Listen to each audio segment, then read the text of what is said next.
राधे राधे दोस्तों। यदि आप भी बना रहे हो प्लान मथुरा, वृंदावन, गोकुल, नंदगांव एक साथ घूमने का, तो हम आपको आज बताते हैं कि आप कब यहाँ पे आ सकते हो, कैसे यहाँ पे पहुँच सकते हो और यहाँ आप कौन सी जगह पे घूम सकते हो। यहाँ पहुँचने के बाद आपकी यात्रा यहाँ पे कितने दिन की रखने वाले हो, तो वो सारी की सारी जानकारी हम आपको आज इस वीडियो के अंदर देंगे। तो यदि आप इस टूर को अच्छे से एंजॉय करना चाहते हो तो आपको कम से कम अपनी यात्रा 3 से 4 दिन की रखनी है, ताकि हर दिन आप हर मंदिर को, हर जगह को अच्छी तरह से देख सकते हो। रुकने की बात की जाती है तो आपको यदि रूम लेना है तो अपना रूम वृंदावन के आसपास ही लीजिए, क्योंकि यहाँ पे रूम लेने का ये फायदा है कि चारों तरफ की जगह यहाँ से नजदीक पड़ती है। यदि आप भी यहाँ पे पहुंचना चाहते हो तो इसके लिए आप ट्रेन का सहारा ले सकते हो, बस का सहारा ले सकते हो और फ्लाइट का। यदि ट्रेन के द्वारा आना चाहते हो तो सबसे नजदीक यहाँ पे पड़ता है मथुरा जंक्शन।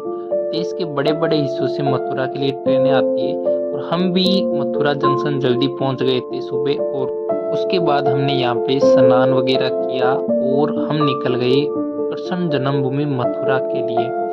हम सुबह 5 बजे जल्दी पहुंच गए थे कृष्ण जन्मभूमि, और ये आपके सामने जो दिखाई दे रहा है ये जगह है श्री कृष्ण जन्मभूमि। श्री कृष्ण जन्मभूमि के अंदर आप जाना चाहते हो तो अंदर जाने के लिए आप पे प्रतिबंध रहता है कि आप फोन, कैमरा, बैग कुछ भी अंदर लेके नहीं जा सकते हो। यदि आपके पास कैमरा, फोन, बैग वगैरह है तो श्री कृष्ण जन्मभूमि के बाहर यहाँ पे लॉकर रूम बने हुए, उन लॉकर के रूम के अंदर आप अपने फोन, कैमरा, बैग वगैरह जो भी सामान आपके पास है वो सारा जमा करवा सकते हो, क्योंकि अंदर लेके जाना अलाउ नहीं है। ये देखिए यहाँ पे सामान जमा कराने के बोर्ड भी लगे हुए। ये देखिए सामान, अगर यहाँ पे लंबी लंबी लाइन है तो हमने सुबह जल्दी जमा करवा दिया था। अंदर फोन वगैरह अलाउ नहीं था, तो हम दर्शन करने के बाद जब बाहर पहुंचे तो हमने यहाँ से अपना सामान लिया।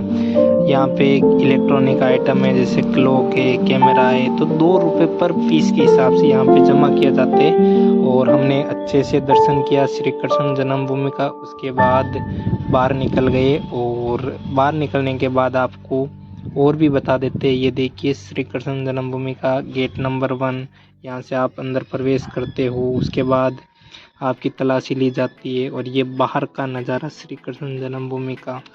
श्री कृष्ण जन्मभूमि के दर्शन करने के बाद हमको थोड़ी भूख लग गई, तो हम बाहर यहाँ पे नाश्ता वास्ता करने के लिए आ गए। यहाँ पे देखिए बाहर नाश्ते की, खाने पीने की बहुत सारी सुविधाएं। यहाँ पे देखिए थाली की प्राइस भी अलग अलग है। कान्हा प्रसाद थाली 90 रुपये की, श्यामा प्रसाद थाली 110 की। और उसके बाद हम पहुँच गए बाहर पोतरा कुंड के अंदर, जहाँ पे जब श्री कृष्ण भगवान का जन्म हुआ था तो उनकी माँ ने सबसे पहले उनके जो कपड़े थे उन कपड़ों को इसी कुंड के अंदर धोया था, और इसीलिए इसका नाम पड़ गया पोतरा कुंड। पोतरा कुंड के दर्शन करने के बाद हम पहुँच गए मथुरा के अंदर, जो द्वारकाधीश का मंदिर है वहाँ पे दर्शन करने के लिए।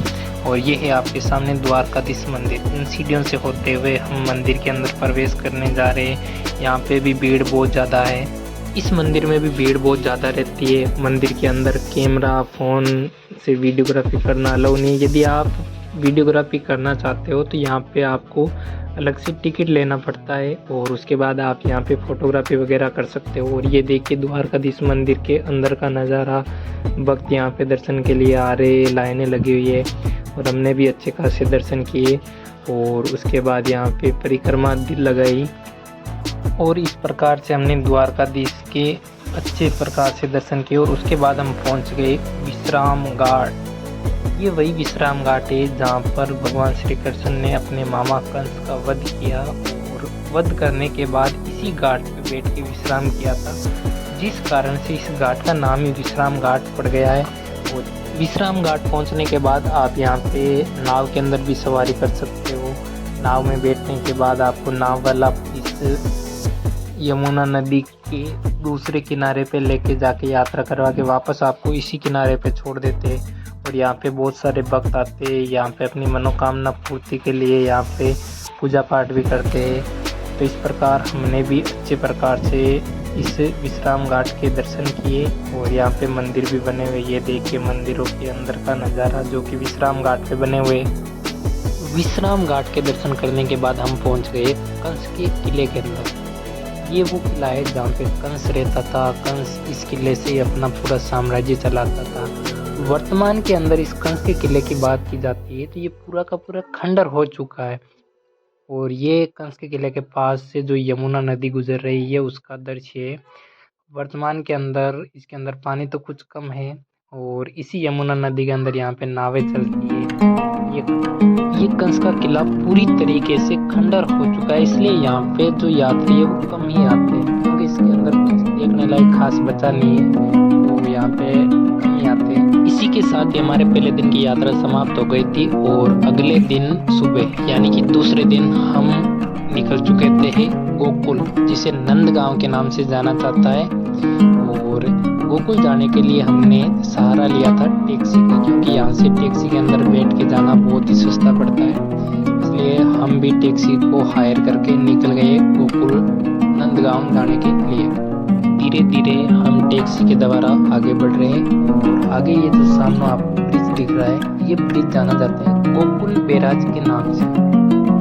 ये गोकुल बैराज उस जगह पर बनाया गया है जब श्री कृष्ण भगवान का जन्म हुआ था कंस के कारागृह के अंदर, और वसुदेव जी भगवान कृष्ण को लेके गोकुल के लिए जब रवाना हुए थे और इसी यमुना नदी के अंदर चलते चलते वो गोकुल की तरफ आ रहे थे और यमुना नदी भगवान श्री कृष्ण के पांवों को छूने के लिए अपने जल स्तर को धीरे धीरे बढ़ा रही थी।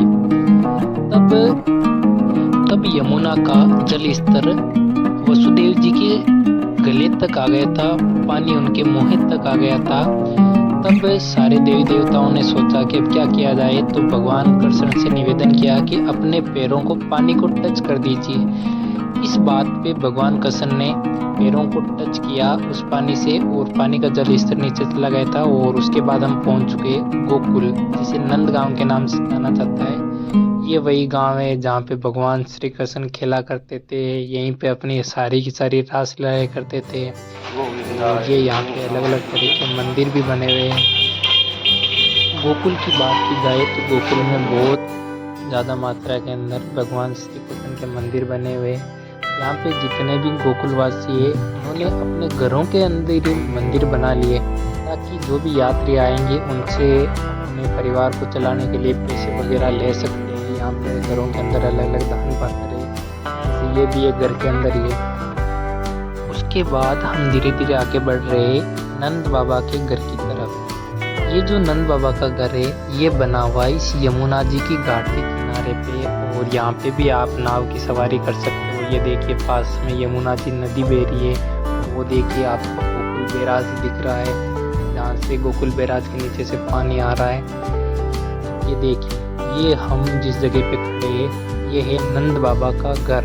यहाँ से देखिए आप यमुना जी की घाट, ये देखिए यमुना जी का जल स्तर, पानी आ रहा है धीरे धीरे। और यहाँ पे भगवान श्री कृष्ण स्नान वगैरह करते थे, अपनी रास लीलाएं करते थे। ये है नंद बाबा का घर। यहाँ पे भी देखिए भगवान श्री कृष्ण के मंदिर बने हुए। इसी यमुना जी के घाट पे बहुत सारी नावें जिनमें बैठ के आप नाव की सवारी कर सकते हो।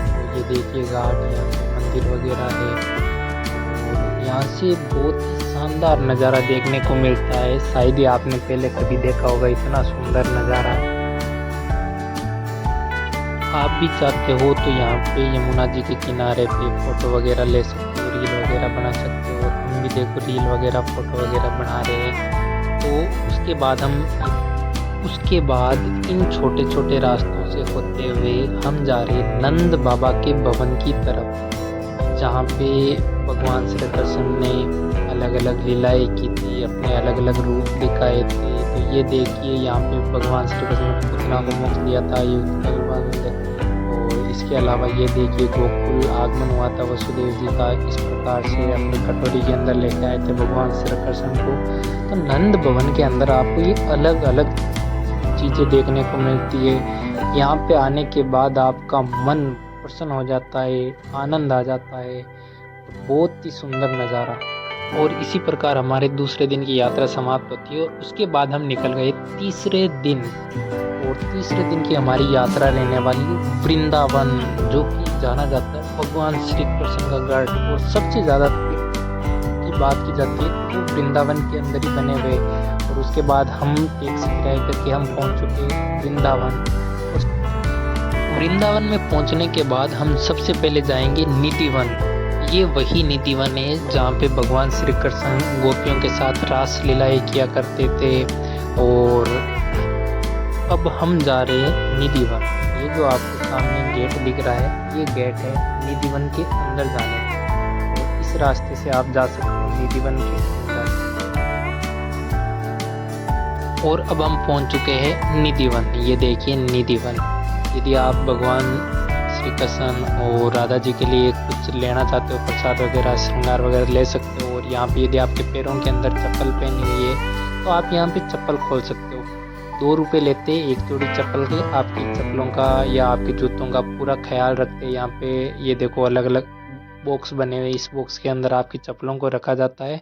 और उसके बाद हम धीरे धीरे आगे बढ़ रहे हैं निधिवन के अंदर जाने के लिए।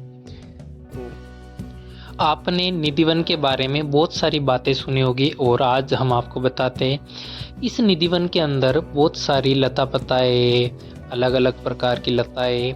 और ख़ास बात यह है कि इस निधिवन के अंदर एक ही पेड़ के 2 प्रकार की लताएं मिलती है। यानी कि एक पेड़ के 2 प्रकार के पत्ते। एक पत्ता जो कि भगवान श्री कृष्ण का रूप है और दूसरे पत्ते की बात की जाती है तो वो श्री राधा रानी जी का रूप है। और इस निधिवन के अंदर आज भी भगवान श्री कृष्ण रात के अंदर रासलीला करने के लिए आते। इसी कारण से जब शाम के 6 बज जाते उसके बाद आम लोगों का प्रवेश निषेध कर दिया जाता है इस निधिवन के अंदर। इस निधिवन के अंदर जो भी लता पता है वो शाम के 6 बजे के बाद गोपियाँ बन जाती है। और उसके बाद यहाँ पे पधारे थे भगवान श्री कृष्ण। ऐसा आज भी होता है। इस निधिवन के अंदर एक मंदिर है, एक जगह श्री जी की, जिसे कहा जाता है श्री जी का रंगमहल। इस रंगमहल के अंदर आज भी भगवान श्री कृष्ण के लिए बिस्तर बिछाए जाते हैं। और यहाँ पे बंटा का भोग भी रखा जाता है। यहाँ पे पानी से भर के कलश भी रखा जाता है।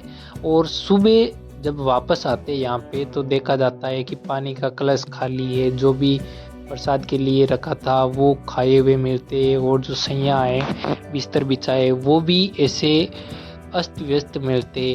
तो इस बात के आज भी प्रमाण है। तो ऐसी है हमारे निधिवन की महिमा। और ये देखिए यहाँ पे निधिवन के अंदर एक छोटा सा मंदिर। और उसके बाद हम धीरे धीरे परिक्रमा कर रहे हैं निधिवन की। बहुत सुंदर जगह निधिवन। शाम के 6 बजे के बाद जब भगवान यहाँ पे पधारते तो इस निधिवन के अंदर जो भी बंदर है या छोटे बड़े पक्षी है तो वो पक्षी भी शाम के 6 बजे के बाद अपनी जगह छोड़ के इस निधिवन से बाहर चले जाते। तो ऐसी है हमारा निधिवन और निधिवन की महिमा। तो इस प्रकार हमने निधिवन के दर्शन किए। और निधिवन के पूरी तरीके से दर्शन करने के बाद हम जाने वाले हैं बांके बिहारी जी का मंदिर, जो कि वृंदावन का सबसे पवित्र तीर्थ स्थल है। ये देखिए, यदि आप बांके बिहारी जी के मंदिर आते हैं तो यहाँ पे बंदरों का भी ध्यान रखना होता है। और ये देखिए यहाँ पे स्कूलों के बच्चे भी आए हुए। हम पहुँचे उस टाइम जिस टाइम पे ये बांके बिहारी जी का मंदिर बंद है। तो मंदिर बंद होने के कारण स्कूली बच्चे बाहर ही डांस वगैरह करने लग गए। तो आप भी आते हो तो मोबाइल वगैरह का ध्यान रखना होता है। यहाँ पे बंदर लेके चले जाते हैं। और आपके पास प्रसाद है तो बंदरों से थोड़ा सा बच के रहिए। यदि आप वृंदावन पहुँच चुके हैं तो आपको एक बात ध्यान रखनी होती है, क्योंकि वृंदावन के सारे मंदिर दिन के 12 बजे से लेके शाम के 4 बजे तक बंद रहते। या तो आप 12 बजे से पहले आइए या शाम के 4 बजे के बाद। तो हम पहले जल्दी पहुंच गए थे तो मंदिर बंद था। उसके बाद हम देखो बांके बिहारी जी के मंदिर के अंदर पहुंच रहे। और भक्तों की भीड़ की बात की जाती है तो पूरा का पूरा मंदिर भक्तों से भरा हुआ है। इस मंदिर के अंदर हर थोड़ी देर के बाद भगवान बांके बिहारी जी के पट बंद किए जाते हैं और वापस भोग लगाने के बाद पट ओपन किए जाते हैं। यदि आप बांके बिहारी जी के मंदिर पहुंच चुके हैं तो यहाँ पे कुछ एजेंट है, आप उन एजेंटों से बच के रहिए, क्योंकि ये एजेंट कहते मेरे को 100 रुपये दो, हम आपको सीधे दर्शन करवाएंगे। तो ये सब बातें फर्जी है, क्योंकि सीधे दर्शन तो आपको यहीं से होंगे, अंदर तो मंदिर को किसी को जाने नहीं देते। तो ये देखिए यहीं से दर्शन होते और हम भी यहीं से दर्शन कर रहे। ये सारे के सारे आने वाले भक्तों को लूटते। यहाँ पे जो भी एजेंट है उसके बाद हमने दर्शन किए और धीरे धीरे हम मंदिर से बाहर निकल गए। यहाँ की मस्ती कुछ ऐसी है कि हम अपनी धुन के अंदर खो गए, क्योंकि भगवान श्री कृष्ण की धुन ऐसी है। बांके बिहारी जी के दर्शन होने के बाद अब हम जा रहे प्रेम मंदिर। ये प्रेम मंदिर भी वृंदावन का एक बहुत ही अच्छा पवित्र स्थल है। इस प्रेम मंदिर को देखने के लिए लोग दूर दूर से आते हैं। और उसके बाद हम पहुंच चुके प्रेम मंदिर। हम जिस टाइम प्रेम मंदिर पहुंचे तो इस टाइम ये प्रेम मंदिर बंद है। ये प्रेम मंदिर वापस खुलता है शाम के 5:30 बजे। तब तक हमें बाहर ही वेट करना पड़ेगा, क्योंकि अभी तो मंदिर बंद है तो अंदर जा नहीं सकते और बाहर भक्तों की भीड़ भी है। इस प्रेम मंदिर की बात की जाती है तो चाहे बाहर से देखो चाहे अंदर से, हर जगह से देखो, इसकी डिजाइन, इसकी नक्काशी बहुत सुंदर है। और उसके बाद ये मंदिर ओपन हो गया है। तो ये देखिए भक्तगण जो कि मंदिर के अंदर जाने के लिए धीरे धीरे आगे बढ़ रहे। और मंदिर के अंदर जब आप जाते हो तो आपको बैग वगैरह बाहर ही जमा करवाना पड़ता है। मंदिर के अंदर बैग वगैरह कुछ भी अलाउ नहीं है। और ये देखिए हम प्रवेश कर गए प्रेम मंदिर के अंदर। ये बहुत ही सुंदर नज़ारा है प्रेम मंदिर के अंदर का। बहुत ज़्यादा मात्रा के अंदर भक्त यहाँ पे आए हुए हैं। और ये देखिए स्कूल के बच्चे भी यहाँ पे आए हुए हैं। ये देखिए प्रेम मंदिर का अंदर का सुंदर सा नज़ारा। इस प्रेम मंदिर के बाहर एक गार्डन है। इस गार्डन के अंदर भगवान श्री कृष्ण के बचपन से लेके जब तक वो मथुरा के राजा बने थे पूरा का पूरा दृश्य दर्शाया गया है। इस मंदिर के अंदर चाहे तो उनकी रास लीलाओं के दर्शन कर सकते हो, उनके गोवर्धन पर्वत के। और इसके अलावा वो जब गायों को चराते थे, ये देखिए बहुत ही सुंदर नज़ारा। जब उन्होंने शेषनाग का वध किया था, हर तरीके का वर्णन किया गया है इस प्रेम मंदिर के अंदर। और भक्तगण यहाँ पे परिक्रमा कर रहे हैं। हम आपको आज नाइट का भी सीन बताएंगे और अभी दिन का सीन तो आप देख ही रहे हो। यहाँ पे देखिए बहुत ही अच्छा नज़ारा देखने को मिलेगा। यदि आप अभी तक कभी प्रेम मंदिर नहीं आए हो तो एक बार ज़रूर आप प्रेम मंदिर आइए। ये देखिए यहाँ पे भगवान श्री कृष्ण का वो दृश्य है जिस टाइम भगवान श्री कृष्ण गायों को चराते थे ग्वाला के रूप में, उनके साथ ही नृत्य किया करते थे। तो ये देखिए गाय, पीछे देखिए झरने चल रहे हैं और यहाँ पे भक्तगण सेल्फी वगैरह ले रहे हैं, वीडियोग्राफी कर रहे हैं और इस दृश्य का पूरी तरीके से एंजॉय कर रहे हैं, आनंद ले रहे हैं। और ये पास में ये प्रेम मंदिर, बहुत ही सुंदर नज़ारा। और ये हमारे साथ आए हुए भैया। यहाँ पे पहुंचने के बाद आप अपने आप को रोक नहीं सकते, क्योंकि प्रेम मंदिर की धुन ही ऐसी है। देखिए यहाँ पे जो भी आते हैं भगवान श्री कृष्ण का, राधा रानी का नाम जपने से यहाँ पे आने के बाद इनके भजनों के अंदर खो जाते। और ये देखिए यहाँ पे हमारे साथ आए हुए भैया।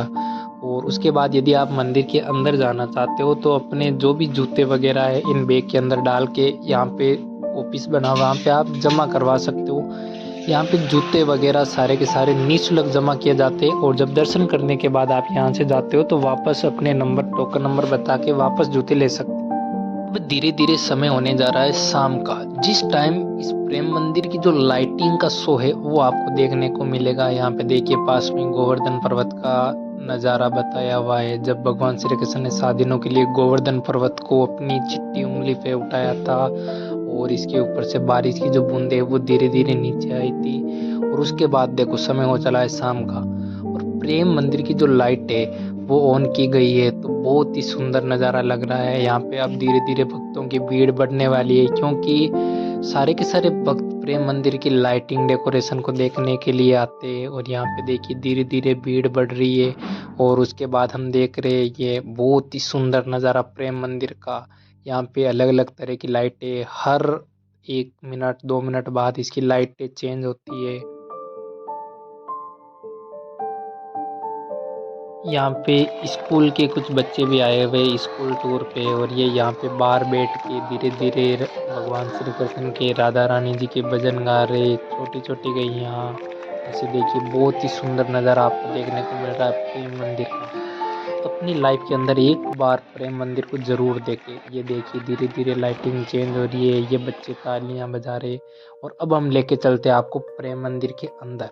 ये देखिए क्या सुंदर डिज़ाइन है, बहुत ही अच्छी प्रकार से बनाई हुई। ये धीरे धीरे हम आगे बढ़ रहे हैं और अंदर की बात की जाए तो बहुत ही अच्छी प्रकार से इसको बनाया गया है। इसकी साफ सफाई, इसके अंदर का डेकोरेशन, हर चीज़ नायाब है, अपने आप में एक अलग ही एहसास दिलाती है। अंदर आने पे आपको ऐसा लगता है जैसे हम स्वर्ग के अंदर आ गए। और ये देखिए अंदर का शो, बहुत ही अंदर लाइटिंग, पंखे वगैरह भी चल रहे हैं। ये प्रेम मंदिर 2001 में बनना शुरू हुआ था और 2012 के अंदर संपूर्ण रूप से बन गया था। उसके बाद 17 फरवरी 2012 को इसको आम लोगों के लिए ओपन कर दिया गया, जिसके बाद से ये मंदिर धीरे धीरे भक्तों के लिए अच्छा पर्यटक स्थल बनते गया और भक्तों की भीड़ इस मंदिर के अंदर बढ़ने लगे। जब आप इस मंदिर के अंदर प्रवेश करते हो तो यहाँ पे आपको अपनी फ़ोटो भगवान के साथ लेना मना है। आप अपने कैमरे के द्वारा भगवान की फ़ोटो ले सकते हो और अलग अलग वीडियो बना सकते हो, पर अपनी फ़ोटो भगवान के साथ नहीं ले सकते, क्योंकि आप अपनी बराबरी भगवान के बराबर नहीं बता सकते। इस कारण से यहाँ पे आपको अपनी फ़ोटो भगवान के साथ लेने से रोका जाता है। ये देखिए इस मंदिर को बनाया था जगत गुरु कृपालु जी महाराज ने। ये मंदिर 2 मंजिला है, नीचे भी अलग अलग तरह के देवताओं के चित्र है और ऊपर की मंजिल की बात की जाती है तो वहाँ पे भी है। अभी हम आप ये देखिए प्रेम मंदिर की जो मुख्य मूर्ति है वो है राधा रानी की और भगवान श्री कृष्ण की। ये देखिए ये बहुत ही सुंदर नज़ारा, क्या रूप है, क्या डिज़ाइन है। ये देखिए क्या सजावट, इसका डेकोरेशन, बहुत ही सुंदर जगह। ये मौका तब का है जब दीपावली आने वाली है और दीपावली की छुट्टियों के अंदर सारे के सारे लोग फ्री है, तो भक्तों की भीड़ भी ज़्यादा होनी है। यहाँ पे कुछ स्कूलों के बच्चे भी आए हुए, क्योंकि उनको भी स्कूलों की छुट्टियाँ हैं दीपावली पे, और कुछ स्कूल वाले भी लेके आए अपने स्कूल के बच्चों को स्कूल टूर पे। और उसके बाद हम जा रहे सेकेंड मंजिल पे, जहाँ पे भी भगवान राधा रानी के अलग अलग मूर्तियाँ हैं, जगत गुरु कृपालु जी महाराज की मूर्तियाँ भी है और ऊपर का नज़ारा भी देखने लायक है, बहुत ही शानदार बनाया हुआ है। ये देखिए स्कूल के कुछ बच्चे स्कूल टूर पे आए हुए और धीरे धीरे हम बढ़ रहे ऊपर। और अब आपको दिखाते ये ऊपर का नज़ारा। ऊपर भी भक्तों की भीड़ की बात की जाती है तो बहुत ही ज़्यादा भीड़ है। ऊपर का डिज़ाइन बहुत ही विचित्र रूप से बनाया गया है, अलग अलग डिज़ाइन यूज किए गए हैं। ये है कृपालु जी महाराज, इन्होंने प्रेम मंदिर की नींव रखी थी 2001 के अंदर और इन्हीं के आशीर्वाद से ये प्रेम मंदिर बनाए। और उसके बाद हम दर्शन करके मंदिर से बाहर निकल गए। ये देखिए बाहर कितनी भीड़ है, बहुत ज़्यादा भक्त आए हुए, क्योंकि सारे के सारे भक्त शाम का जो नाइट की लाइट होती है प्रेम मंदिर उसको देखने के लिए आते हैं। ये देखिए धीरे धीरे लाइटिंग चेंज हो रही है और बाहर भी भक्तों की भीड़ हो रही है। और शाम के समय कृपालु जी महाराज की मूर्ति को लाया जाता है प्रेम मंदिर के अंदर परिक्रमा करवाने के लिए, और ये उसी कृपालु जी महाराज की झांकी है। ये देखिए इस झांकी के साथ भक्तगण नाच रहे, डांस कर रहे, अपनी धुन के अंदर ही मस्त है और लोग धीरे धीरे आ रहे, इनके चरणों को स्पर्श कर रहे और हमेशा लाया जाता है। और इस प्रेम मंदिर के दर्शन करने के बाद हम धीरे धीरे बाहर निकल रहे। तो यहाँ पे हम देखते हैं कैंटीन की सुविधा भी है, यहाँ पे शौचालय की सुविधा भी है। यदि आपको टॉयलेट वगैरह लग जाती है तो यहाँ पे फ्री सुविधा है ये मंदिर कमेटी की तरफ। इस प्रेम मंदिर का शाम का नज़ारा तो बहुत ही देखने लायक है, बहुत ही अच्छा। ये देखिए यहाँ पे फव्वारे भी चल रहे हैं, फव्वारों के साथ लाइटिंग भी है। यहाँ पे देखिए लोग वीडियो बना रहे हैं, फोटो वगैरह ले रहे, बहुत ही अच्छा नज़ारा। और उसके बाद हमने प्रेम मंदिर के दर्शन किए और अब हम धीरे धीरे निकल रहे बाहर की तरफ, क्योंकि अब समय हो चला है प्रेम मंदिर के बंद होने का। और ये बाहर निकलते टाइम देखिए भक्तों की भीड़, और अब देखिए लाइट बिल्कुल अलग हो गई है और धीरे धीरे जो भी यात्री है वो बाहर की तरफ बढ़ रहे हैं। और ये देखिए प्रेम मंदिर का जो गार्डन है उसके अंदर भी अलग तरह की लाइटें हो गई है। और अब देखिए आप यहाँ का नज़ारा कितना अच्छा लग रहा है। और ये गेट है जहाँ से आप बाहर निकल सकते हो। ये देखिए बाकी भक्त भी धीरे धीरे बाहर निकल आए। ये बाहर निकलने के बाद बाहर की भीड़ देखिए, काफ़ी टाइम हो गया तो हमें भी भूख लग गई। अब हम खाना खाएंगे और उसके बाद हम जाएंगे अपने रूम पे। तो ये देखिए अब हम खाने की होटल की तरफ धीरे धीरे आगे बढ़ रहे। खाना वाना खाने के बाद हम कुछ देर रेस्ट करेंगे और उसके बाद हम जाएंगे प्रेमानंद जी महाराज के दर्शन करने। रात के 2 बजे वो अपने रूम से बाहर निकलते और अपने आश्रम की तरफ जाते। हमने रेस्ट किया, नाइट में कुछ नींद ली और उसके बाद हम सुबह 1 बजे 1:30 बजे के करीब यहाँ पे पहुँच गए थे। और अब देखिए समय हो चला है 2 बजने का। तो ये देखिए प्रेमानंद जी महाराज का काफिला धीरे धीरे अपने आश्रम की तरफ बढ़ रहा है और हम केवल दर्शन कर सकते हैं यहाँ पे खड़े होके, इनके पास नहीं जाने देते क्योंकि इनके साथ वाले जो भी स्वदेशी है वो यहाँ पे एक रस्सी लेके चलते हैं, उस रस्सी को पार भी नहीं करने देते। ये देखिए यहाँ पे पुलिस की गाड़ी भी है ताकि यहाँ पे कुछ भी हो हल्ला ना हो। और ये जो प्रेमानंद जी महाराज का काफिला है धीरे धीरे बिना किसी असुविधा के अपने आश्रम की तरफ पहुँच जाए। ये देखिए कितना ध्यान रख रहे हैं। ये देखिए प्रेमानंद जी महाराज का काफिला धीरे धीरे आगे बढ़ते हुए और आखिरकार हमें भी दर्शन हो गए प्रेमानंद जी महाराज के। हम पहली बार प्रेमानंद जी महाराज के साक्षात्कार दर्शन कर रहे और ये इनके साथ देखिए साधु संत जो कि हमेशा इनके साथ रहते हैं, इनके हर चीज़ का ध्यान रखते हैं। और ये पीछे देखिए रस्सी, आप इस रस्सी को पार करके भी पास नहीं जा सकते। यदि आपको प्रेमानंद जी महाराज से मिलना है तो रात के 2 बजे से लेकर सुबह के 5 बजे तक टोकन दिया जाता है। यदि आपको टोकन प्राप्त हो जाता है तो आप इनके दर्शन कर सकते हो। और ये देखिए इनके काफिले के पीछे चलती हुई भक्तों की लंबी कतारें। रात के 2 बजे भी देखो कितनी भीड़ होती है, इतना क्रेज है प्रेमानंद जी महाराज के दर्शन करने का। और उसके बाद ये अगले दिन यानी कि चौथे दिन हम पहुंच गए वृंदावन के एक और मंदिर जिसे इस्कॉन मंदिर के नाम से जाना जाता है। ये मंदिर कृष्ण भगवान का, बलराम जी का, दोनों का सामूहिक मंदिर है। इसके अंदर ज़्यादातर विदेशी लोग आते हैं यानी कि अंग्रेज लोग ज़्यादा इस मंदिर के अंदर आते हैं। और वो अपने यहाँ पे पहुँचने के बाद भगवान राधा रानी का, भगवान श्री कृष्ण का नाम लेते हैं। यहाँ पे आने के बाद भी वो अपनी एक अलग ही धुन के अंदर नज़र आते हैं। ये मंदिर हमेशा विदेशी भक्तों से भरा रहता है। और ये देखिए मंदिर की डिज़ाइन बहुत ही सुंदर है। ये भी एक पवित्र स्थल है ज़्यादातर विदेशियों के लिए। तो ये देखिए सुंदर सा नज़ारा। और ये देखिए अंग्रेज़ों के देवता यानी कि विदेशी जो भी लोग हैं उनके देवताओं से भरा हुआ उनकी मूर्तियाँ। ये देखिए इस मंदिर के अंदर श्री कृष्ण जी की झांकी है बहुत ही सुंदर। ये देखिए विदेशी लोग ज़्यादातर यहाँ पे बैठे रहते हैं, भगवानों के नाम लेते रहते हैं।